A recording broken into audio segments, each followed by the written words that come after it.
오늘 하루 정말 고생 많으셨죠? 밖에서는 애써 웃으며 친절한 척하고 남들 눈치 보느라 정작 내 마음은 텅 비어버린 것 같은 그런 기분. 저도 잘 알아요. 집에 돌아와 신발을 벗는 순간 온몸에 힘이 탁 풀리면서 나 오늘 왜 그렇게 날카로웠을까? 혹은 왜 바보같이 그 말을 다 듣고 있었을까? 하고 자책하며 밤잠 설치신 적 한 번쯤은 있으시죠? 사실 우리가 괴로운 건 성격이 나빠서도 아니고 남들보다 뒤처져서도 아니에요. 그저 조금 지쳤을 뿐이거든요. 마음의 여유라는 게 바닥이 났는데 세상은 자꾸 우리에게 더 친절하라고, 더 유능해지라고 등 떠미니까요. 그런데 참 신기하죠? 내 주변을 보면 나보다 훨씬 바쁘게 사는 것 같은데도 이상하게 항상 평온해 보이는 사람들이 있어요. 어떤 상황에서도 여유를 잃지 않고 부드럽게 웃으면서도 자기 할 말은 다 하는 그런 사람들 말이에요. 오늘 저는 여러분께 그들이 가진 특별한 유전자에 대해 이야기하려는 게 아닙니다. 대신 지금 당장 마음이 깎여나가고 조급함에 숨이 턱끝까지 차오른 여러분을 위해 아주 쉽고 따뜻한 심리적 치트키 하나를 선물해 드리려고 해요. 이 영상을 끝까지 보고 나면 아마 오늘 밤 여러분의 마음 한구석에 아주 작은 쉼표 하나가 찍힐 거예요. 그리고 내일부터는 세상을 대하는 여러분의 공기가 조금은 더 가볍고 편안해질 거라고 제가 약속할게요. 본격적인 이야기를 시작하기 전에 잠시 눈을 감고 크게 숨 한번 내쉬어볼까요? 자, 이제 당신의 마음을 지켜줄 진짜 여유를 찾으러 떠나보겠습니다. 심리 분석 전문 채널 심리치트키 지금 시작합니다. 구독과 좋아요는 지친 당신의 일상에 제가 드리는 작은 응원이 될 거예요. 가장 먼저 여러분과 나누고 싶은 이야기는요, 바로 속도에 대한 거예요. 여유가 없는데 어떻게 속도를 줄여요? 라고 물으실 수도 있어요. 하지만 여러분, 여유라는 건 마음 먹는다고 생기는 게 아니라 철저하게 물리적인 속도에서 시작됩니다. 예를 한번 들어볼까요? 퇴근길 지하철, 누군가 여러분의 발을 세게 밟고 그냥 지나갔다고 상상해 보세요. 이때 마음이 급하고 지친 상태라면 뇌에서는 즉각적으로 화가 치밀어 오릅니다. 진짜 왜 저래? 하는 말이 아주 빠른 속도로 튀어나오죠. 그런데 우리 뇌과학은 아주 흥미로운 사실을 알려줘야 해요. 우리가 말을 빨리 하거나 행동을 서두르면 뇌는 지금 상황을 전쟁 중이라고 착각합니다. 생존을 위해 전두엽보다는 본능적인 편도체를 활성화하죠. 그러니까 내 성격이 나빠서 화를 내는 게 아니라 내 말의 속도가 뇌를 화나게 만드는 거예요. 진짜 여유 있는 고수들은 이걸 본능적으로 알고 있습니다. 조급한 상황일수록 그들은 의도적으로 말의 속도를 0.8배속으로 늦춥니다. 한번 상상해 보세요. 직장에서 상사가 갑자기 말도 안 되는 업무를 던지며 여러분을 압박합니다. 이때 평소처럼 네, 저 지금 너무 바쁜데요 라고 쏘아붙이듯 대답하면 상대방도 같이 날이 서게 되고 상황은 더 악화됩니다. 하지만 이때 딱 1초만 멈추고 아주 천천히 대답해 보는 거예요. 팀장님, 제가 지금 처리 중인 일이 3가지 정도 있는데 어떤 것부터 먼저 도와드리면 좋을까요? 라고요. 놀라운 건 이렇게 느리게 말하는 순간 여러분의 뇌가 안정감을 찾는다는 거예요. 느린 언어는 뇌에게 지금 비상사태 아니야, 괜찮아 라고 신호를 보내거든요. 그렇게 되면 거친 감정 대신 정제된 생각이 나오게 됩니다. 똑같은 거절이라도 느린 속도로 내뱉는 말은 무례함이 아니라 품격과 카리스마로 느껴지게 마련이죠. 여기서 우리가 꼭 짚고 넘어가야 할 오해가 있어요. 많은 분이 내가 마음이 편해져야 말이 천천히 나오지 화가 나 죽겠는데 어떻게 천천히 말해요? 라고 말씀하세요. 하지만 심리학은 그 반대라고 말합니다. 행동이 감정을 지배합니다. 억지로라도 입을 천천히 떼고 마침표를 길게 찍으면 우리 몸의 자율신경계가 차분해지기 시작해요. 여러분 혹시 세상에서 가장 힘든 게 뭔지 아세요? 바로 욕을 아주 천천히 하는 겁니다. 야, 너 진짜 나쁜 사람이다. 어때요? 말하는 사람도 힘이 빠지고 듣는 사람도 실소가 나오죠. 속도는 이렇게나 힘이 셉니다. 하지만 우리가 진짜로 여유를 잃어버리는 이유는 단순히 속도 때문만은 아니에요. 그 이면에는 우리가 남들에게 절대 들키고 싶지 않은 불안함 좀이 숨어 있거든요. 내가 이렇게 천천히 하면 무능해 보이지 않을까? 남들이 나를 만만하게 보면 어쩌지? 하는 그 두려운 말이에요. 그런데 진짜 소름 돋는 건 여러분이 남을 관찰하는 만큼만 자신을 관찰해도 그 불안함이 순식간에 사라질 수 있다는 사실입니다. 자, 그럼 과연 여유 있는 사람들은 그 불안함을 어떻게 잠재우고 자신을 어떤 눈으로 바라보고 있는 걸까요? 단순히 거울을 보는 것과는 차원이 다른 그들만의 자기 관찰법에 대해 이야기해 볼 차례입니다. 여러분, 혹시 평소에 이런 생각 자주 하지 않으세요? 아, 저 사람이 나를 어떻게 생각할까? 내가 방금 한 말이 이상하게 들리지는 않았을까? 이렇게 온종일 타인의 마음을 추측하고 눈치를 보느라 정작 내 마음이 어떤지는 돌볼 틈이 없었을 거예요. 심리학에서는 이걸 타인 관찰 과잉 상태라고 부릅니다. 내 삶의 CCTV가 나를 비추는 게 아니라 온통 남만 비추고 있는 거죠. 이렇게 살면 당연히 마음의 여유가 생길 수가 없어요. 배터리는 한정되어 있는데 남들 기분 맞추는 데만 다 쓰고 있으니까요. 그런데 주변에 여유 넘치는 사람들을 가만히 지켜보세요. 그들은 좀 다릅니다. 남을 아예 안 보는 게 아니에요. 오히려 남을 아주 잘 관찰합니다. 하지만 결정적인 차이가 하나 있죠. 그들은 남을 관찰할 때 나라는 중심축을 절대 놓치지 않는다는 거예요. 이걸 저는 이중 관찰이라고 부르고 싶어요. 예를 들어볼까요? 여러분이 평소 좀 까다롭기로 소문난 직장 동료와 점심을 먹게 됐다고 해봅시다. 아마 대부분은 오늘 이 사람 기분이 어때 보이지? 내가 무슨 말을 해야 분위기가 안 깨질까? 라며 상대방의 눈치만 살필 거예요. 이건 그냥 감정 노동이죠. 하지만 여유 있는 사람들은 이 상황에서 아주 흥미로운 행동을 합니다. 마치 유령처럼 내 몸 밖으로 빠져나와서 지금 이 식탁에 앉아있는 나와 상대방을 동시에 구경하는 거예요. 저 친구는 오늘 메뉴가 마음에 안 드나 보네? 미간이 살짝 찌푸려졌어. 라고 상대를 관찰하는 동시에 그걸 보는 나는 지금 좀 긴장했구나. 어깨에 힘이 들어갔네? 아, 내가 지금 저 사람 비위를 맞추고 싶어 하는구나. 라고 자신을 구경합니다. 여러분, 이게 왜 중요할까요? 내가 나를 구경하기 시작하는 순간 그 긴장감에서 한 걸음 떨어질 수 있거든요. 내가 내 감정의 주인이 되는 거예요. 아, 내가 지금 불안해하고 있네? 괜찮아, 그럴 수 있지. 라고 나를 토닥여줄 수 있는 여유가 여기서 나옵니다. 사실 우리가 인간관계에서 만만해 보이거나 호구가 되는 이유는 딱 하나예요. 상대방에게 바라는 것이 생기는 순간입니다. 저 사람이 나를 좋아해줬으면 좋겠다. 저 사람이 나를 인정해줬으면 좋겠다. 이런 목적이 생기면 우린 무해는 즉시 공략 모드로 바뀝니다. 사냥꾼이 사냥감을 노릴 때처럼 온 신경이 곤두서죠. 그러면 여유는 사라지고 조급함만 남습니다. 하지만 진짜 고수들은 사람을 만날 때 무목적의 관찰을 즐깁니다. 저 사람은 말을 할 때 저런 제스처를 쓰는구나. 저 사람은 이런 주제를 좋아하네? 라며 마치 다큐멘터리를 보듯 물끄러미 상대를 바라보는 거죠. 내가 저 사람한테 얻어낼 게 없다는 마음가짐, 그냥 저 사람이라는 존재 자체를 궁금해하는 마음. 이 마음 하나가 여러분을 얼마나 매력적이고 여유로운 사람으로 만드는지 모릅니다. 상대방은 본능적으로 느껴요. 아, 이 사람은 나를 이용하려 하거나 내 눈치를 보는 게 아니구나. 정말 여유가 넘치는 사람이네. 라고 말이죠. 여기서 여러분께 아주 특별한 제안을 하나 하고 싶어요. 만약 지금 사람 관계가 너무 지치고 누굴 만나도 가슴이 답답하다면 잠시 그 관계의 끈을 조금 느슨하게 풀어보세요. 대신 함께 배우는 공간으로 여러분을 던져보는 건 어떨까요? 아니 작가님, 사람 때문에 힘든데 뭘 또 배우러 가요? 라고 하실 수 있어요. 하지만 이건 완전히 다른 이야기입니다.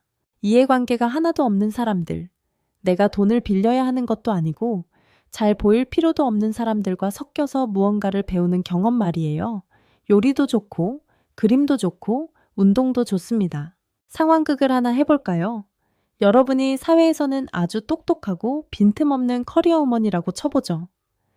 늘 완벽해야 한다는 압박감에 시달립니다. 그런데 주말에 도자기 공방에 등록했어요. 거기 가면 여러분은 그냥 흙덩이 하나 제대로 못 만지는 초보자일 뿐입니다. 옆에 앉은 초등학생보다 못할 수도 있어요. 그런데 이상하게 그 순간 마음이 편안해집니다. 왜일까요? 거기선 여러분이 완벽할 필요가 없거든요. 못해도 괜찮은 공간. 이 주는 그 엄청난 해방감이 여러분의 찌들었던 마음속에 여유라는 신선한 공기를 불어넣어줍니다. 게다가 거기서 만난 사람들과는 목적이 없죠. 그저 흙이 너무 차갑네요. 이 모양 어때요? 같은 사소한 대화만 오갑니다. 이런 느슨한 관계고가 우리 뇌에는 최고의 보약입니다. 가족이나 연인처럼 너무 깊은 관계는 사랑하는 만큼 책임감과 걱정이 뒤따르지만 이런 느슨한 관계는 아무런 부담 없이 나를 표현하게 해주거든요. 여러분, 여유는 쥐어짠다고 생기는 게 아니에요. 이렇게 나를 증명할 필요가 없는 곳에서 조금씩 채워오는 겁니다. 거기서 얻은 성장감과 편안함이 내 삶의 바탕색이 되면 신기하게도 나를 힘들게 했던 그 직장 상사 앞에서도 나를 무시하던 친구 앞에서도 당당해집니다. 나 도자기는 좀 못 만들어도 내일은 오늘보다 더 잘 빚을 거니까 넌 좀 예민해도 난 괜찮아 라는 배짱이 생기는 거죠. 그런데 여기서 진짜 소름 돋는 반전이 하나 있습니다. 이렇게 밖에서는 여유를 찾아가는 것 같은데 왜 유독 가장 소중한 가족 앞에서는 이 여유가 와르르 무너지는 걸까요? 밖에서는 천사 같은 당신이 왜 집에만 오면 날 선고슴도치가 되는 걸까요?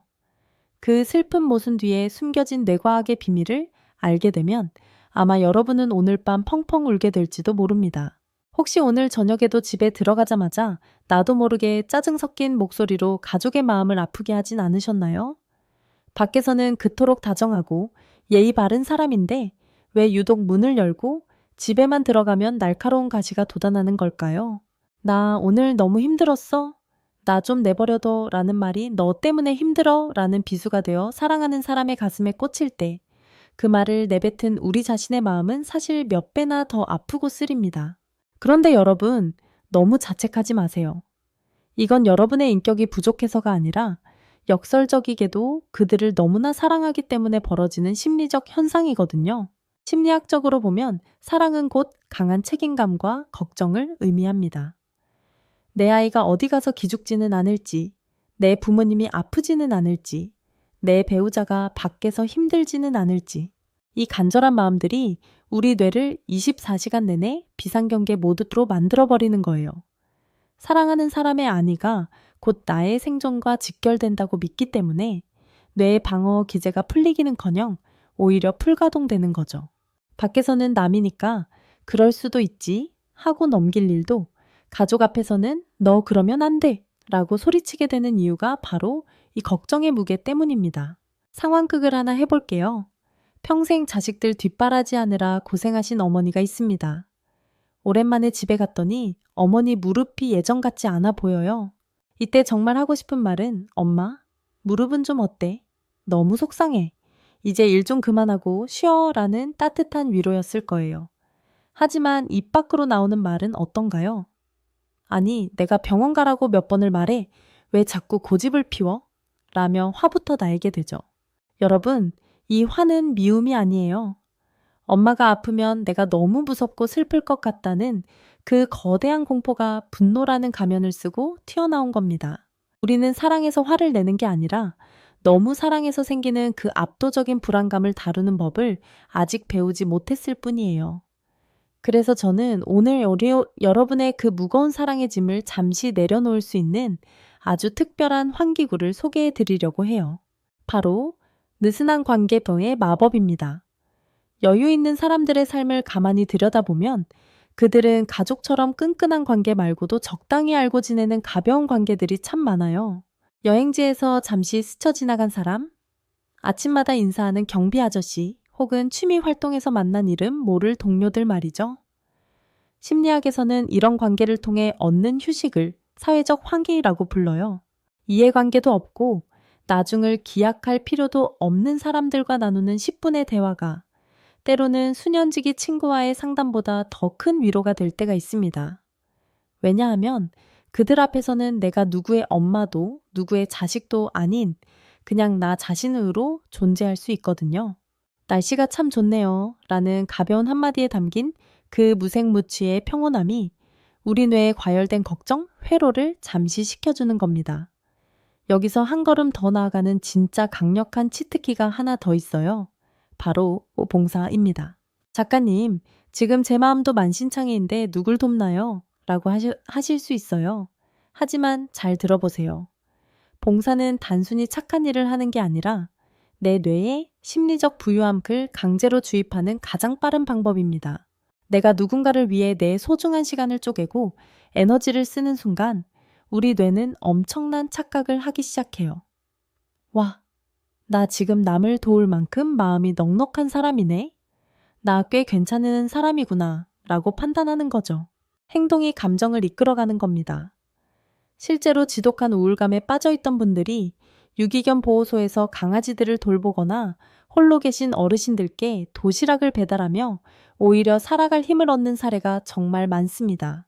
누군가에게 필요한 존재가 된다는 감각은 벼랑 끝에 서 있던 우리를 다시 여유라는 안전한 땅으로 끌어올려주는 가장 튼튼한 동아줄이 되어주거든요. 만약 여러분이 봉사를 하고 왔는데도 시간 아까워, 짜증나 라는 생각만 든다면 그건 지금 여러분의 마음 배터리가 %를 넘어 마이너스가 되었다는 신호예요. 그럴 땐 남을 돕는 것도 누굴 만나는 것도 멈춰야 합니다. 그때 필요한 건 딱 하나, 모든 심리 기술의 기초이자 마지막 보루인 잠입니다. 여러분, 여유는 결국 에너지의 문제입니다. 아무리 좋은 심리 이론을 알고 있어도 잠을 못 자서 전두엽이 마비된 상태라면 우리는 짐승처럼 반응할 수밖에 없어요. 조급함이라는 감옥에서 탈출하기 위해 우리가 가장 먼저 붙잡아야 할 마지막 퍼즐 조각. 과연 그 잠 한숨이 우리 인생을 어떻게 바꿔놓을 수 있을까요? 자, 이제 기나긴 이야기를 마무리해 보려고 해요. 오늘 우리는 참 많은 곳을 돌아왔죠?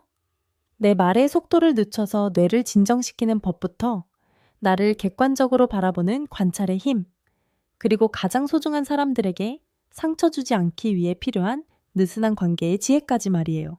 어떠신가요? 이야기를 듣다 보니 조금은 마음이 가벼워지셨나요? 사실 제가 오늘 여러분께 정말 드리고 싶었던 말은 당신은 지금도 충분히 잘하고 있다는 거예요. 그동안 여유가 없었던 건 당신이 부족해서가 아니라 그만큼 세상을 열심히 살아내느라 에너지가 바닥났기 때문이거든요. 고장난 차를 억지로 밀고 가느라 얼마나 힘들었겠어요.